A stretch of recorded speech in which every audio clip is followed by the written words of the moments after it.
یہ ہے کہ یہ سیاسی لوگ کیا ہیں، تو پاکستان کی سیاست کو دیکھیں اور پاکستان کی سیاسی پارٹیوں کو دیکھیں اور پاکستان کے سیاسی لوگوں کو دیکھیں آپ،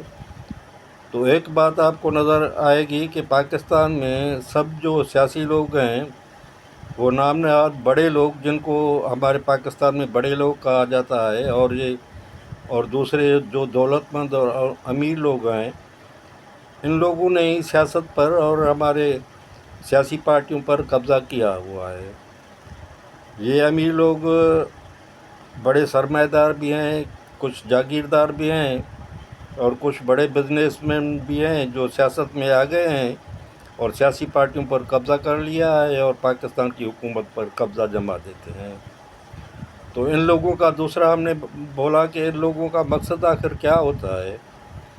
تو ان لوگوں کی سیاست کا سارا محور اور مقصد صرف یہ ایک ہی ہوتا ہے کہ کسی طور پر بھی اقتدار حاصل کیا جائے، کرسی حاصل کی جائے، اور پھر کرسی پر اور اقتدار پر بیٹھ کر وہ اپنے مفادات کا تحفظ کرتے ہیں، بڑی دولت مند بن جاتے ہیں۔ ان لوگوں کی سب کی آپ کی ہسٹری دیکھیں کہ شروع میں یہ کیا تھے اور اب یہ کتنے دولت مند اور امیر بن گئے ہیں۔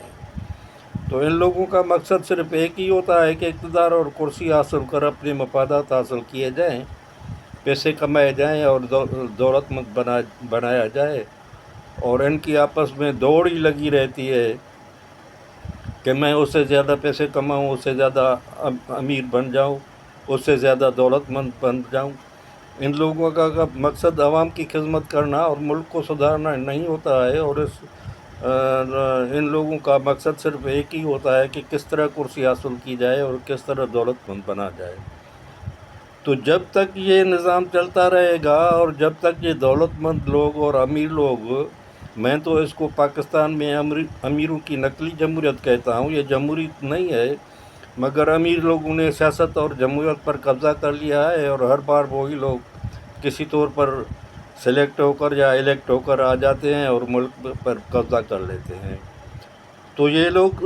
تیسری میں نے پوائنٹ یہ اٹھائی تھی کہ یہ لوگ آخر پاکستان کو سدھار کیوں نہیں سکتے، تو اس کا سیدھا سا جواب ہے کہ پہلے تو ان کا مقصد پاکستان کو سدھارنا نہیں ہوتا ہے مگر دولت کمانی ہوتی ہے۔ دوسرا جواب یہ ہے کہ ان لوگوں کے پاس پاکستان کو سدھارنے کے لیے، پاکستان کو سیدھا کرنے کے لیے اور عوامی مسائل کو حل کرنے کے لیے کوئی پلان، کوئی پروگرام، کوئی منشور ہوتا ہی نہیں ہے۔ ان کا منشور صرف یہ ایک ہی ہے کہ کرسی کس طرح حاصل ہو جائے۔ یہ اس وجہ سے ہے کہ یہ سب لوگ دماغ سے